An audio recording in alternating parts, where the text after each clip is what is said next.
Welcome to Music and Medicine. Delighted to be joined by a special guest here, Britt Banks. She's a screenwriter, also director, award-winning, and she's going to let us in on a little bit of a secret of a project that she's working on. But I want to go back and talk about some of the projects you have done already and just sort of how you even got into screenwriting to begin with. Yeah, I graduated from college and decided to go the corporate route. So before film, I was a paralegal. Mm-hmm. And I decided I didn't want to go to law school anymore. What can I do now? So I just ended up getting into legal, working at one of the law firms in downtown Los Angeles. And then from there moved up. And I was bored at work one day. And one day. Well, okay, it was more than one day. I know.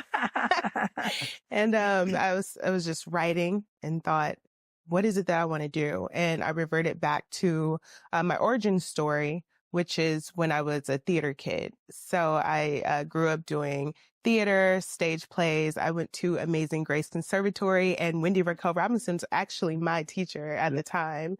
I'm not sure if she still teaches there. Oh, yes, she's really hands-on, I see still. But so I reverted back to that, and then I thought, I want to be in back of the camera, not in front of the camera. And so that birthed this whole creative mode that I went into. And I thought, where do I start? And it was with creating stories, and that's screenwriting. So wonderful. That is so amazing, because I do know a lot of actors and friends of mine that do both, and some that really do prefer, even though they've acted and been in front, they prefer now to be behind the scenes. It's a whole different thing. And then I give kudos to those who do try to direct and star in the film. It's like they'll do it maybe one time. I think you'll never see them doing it again. It's really a lot. And that's very commendable on your part. What kind of things that have you done that we might have seen already?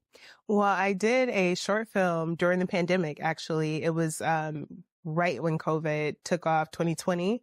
I think a lot of us in the film community felt stumped because we weren't sure of the certainty of the future with anything, especially where it came to our film dreams. And so in October of 2020, I believe, is when things started to settle a little. And I remember that was when there was the first sight of kind of some openings. And so I got together with some producer friends and I said, I have this short film.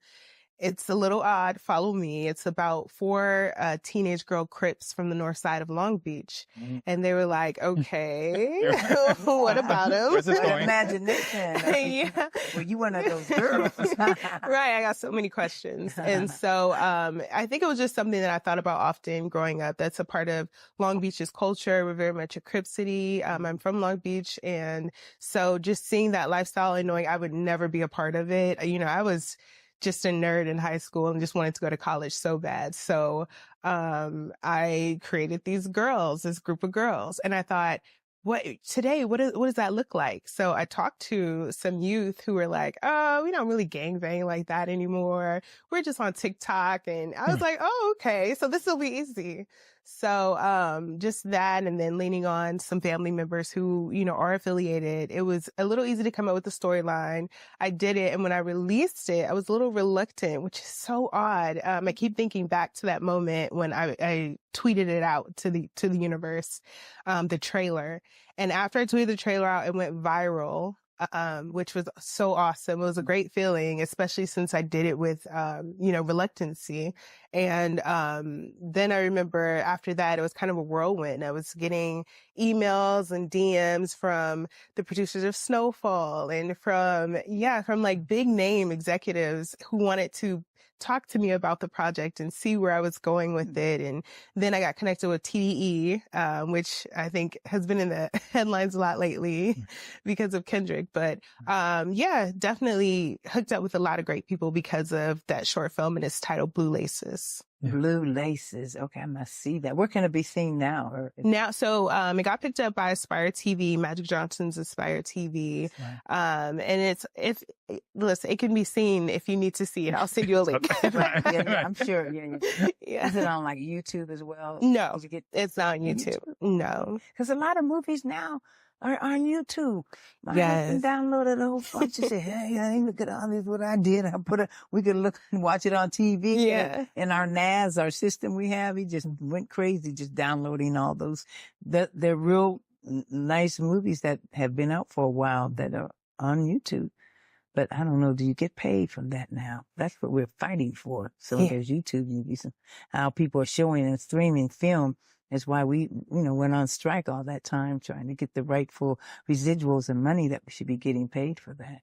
Yeah, I was concerned about that, and I thought, I could keep it exclusive, and that way, there's still some type of mystery, surrounding the story and what it's about. And then I used it really as a tool to take me to the next steps in my career, as opposed to trying to come up, on the YouTube money. But that is something I thought about. If I do release it to YouTube, will there be any payouts, or how does that work? Right. I didn't really figure it out. So. I hear you. Yeah. Just let it be a little more elusive and exclusive for a minute. Yeah. It's so important for us to be reflected in the voices and the acting that we see on the screen. What is that voice and that message that you hope to sort of bring and resonate? Well, I really like to speak to women and children of color. So that's what I'm passionate about. And I really hope that through my stories in the future, stories that I'm crafting, stories that I'm currently working on, which I'll tell you about in a minute, that those voices are heard and seen. So that's the type of content that I want to keep seeing. I was having a conversation earlier about Issa Rae being that champion and really shedding a light on just actors of color and in front of and in back of the camera, and really championing our community and other communities of color as well. All right. So why not talk about what you're doing now? Oh, yes, definitely. Talk about it and go back and forth with everything in your life. Is very fascinating. Thank you. So there is a topic that has been heavy on my heart. And when I speak to people about it, I realize that I'm putting a name to the face. We know someone, but you don't quite know their name, or you don't remember their name. And that is informal and formal kinship care. Mm-hmm. And I say that because a lot of people in the Black community, I think there's upwards of 2 million Black children now, there may be more since that statistic came out, who are a product of kinship care. However, we don't really identify with it because a lot of times, you just stay with your friends, or, you can't really go home. So you have this friend you can stay with after school, and that friend you can stay with after school. That's a form of informal kinship care, whether it's recognized or not. Another form is, hey, I can't take care of my kids anymore, and asking family members to do it.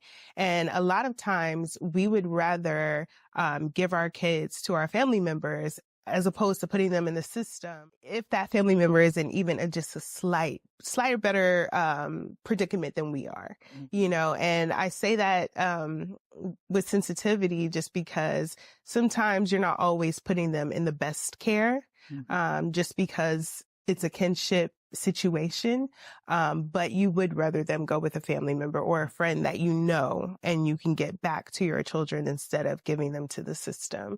So that's a form of informal. Obviously, the formal versions are adoption and fostering those children legally through the court system. And so I want to shed light on it, just because I think that a lot of people don't really know what happens. I think it's a great thing. It's a beautiful thing. But there's also a lot of harsh realities that are attached to kinship care as well. And I think that a light needs to be shined on it, magnifying glass, so that you could see, hey, kids don't always, have a happy ending in these type of situations. And so when I pitched the idea to my best friend, she said to me, it really mattered, I think I want to adopt now. I think I want to foster some kids. So I think that going forward, what I intended is going to happen when this story comes out. So I've been submitting it to grants. I'm still raising funds. I've luckily been a recipient of some of the grants. One of them being the future of film is female. Mm-hmm. And that really is a huge organization. They have a lot of women come through their organization, and non-binary individuals who go on to Sundance and Tribeca, and they are attached to movies like Earth Mama and things of that nature. That's through A24. So definitely just excited to be getting grants and excited to be receiving emails that say, congratulations, we believe in this film. And also, I've captured the eye of TDE again, which is awesome. Yes. Top Dog Entertainment. Top Dog Entertainment. So Anthony Top Dog Tiffith has said that he wants to support the film as well. And so we are just like so grateful for his support. He's a huge supporter of the film. And between him and then everyone else is showing their support, we think that this one will really make a difference in the community and in the lives of those who want to foster and adopt, and in the kids who have been through it. And you mentioned Issa Rae as one of your idols. Yes. Some other mentors and people who've helped you, because if I'm not mistaken, you've been mentored by some really amazing people. Oh, yes, definitely. I actually just finished a program. They're going to announce it next week, but it was through Ryan Murphy Productions. I don't know if anyone's a fan of American Horror Story or 911. I love some Angela Bassett, but I was chosen as one of their director shadow mentees, and that was huge for me. It's really a prestigious program, and they let me know that they received thousands of applications. So it was just so great to have my name called and be chosen to be a part of this year's cohort. Oh, congratulations. Thank you. That is big. That's huge, girl. You are growing in leaps and bounds. And we could say we had her on our show before she got her Emmy. So but I wanted to ask again about the documentary you're doing. What is it? Kinship? What's the name of it? Oh, well, it's called We Are Not Okay. Oh, We Are Not. Yeah. Hey. And it's a nonfiction, but we do have kind of a documentary going on as well at the same time. So you're pitching it, but you haven't, and you're getting grants money for it because of the subject matter, I imagine, and all of that. Did you have your a nonprofit set up for your production company, or are you just for profit, or how are you working that? Our production company is not non-profit. It is for profit. But yes, we do receive funds through the production company. It's called Earthquake Entertainment. Yes. And so, we're using those funds to fund we're filming next weekend, actually. Okay. Yeah. So we're almost at our goal of what we need to raise. So when you get ready to do this film, which is, I find very interesting about how, when they say it takes a village, when somebody's, you go to school with somebody's child, or the kids go to school together, and your parents are not home, or they may be out somewhere, and you always have to go home with them, and their parent is parenting you until a certain period of time, and so on and so forth, in different scenarios that come up like that. Where are you going to go, actually, to various people in different societies, and trying to make it more diverse in terms of it happens everywhere, with interviewing these families? Yeah, it does actually. So it's not just the Black community that it affects. It affects the Black community, Native American, and there are also Asian communities as well, that are among the highest recipients of kinship care. Yes. That's the first time I've heard that word, kinship care, and I like that. And it makes sense. Who created that word, or was it always a word?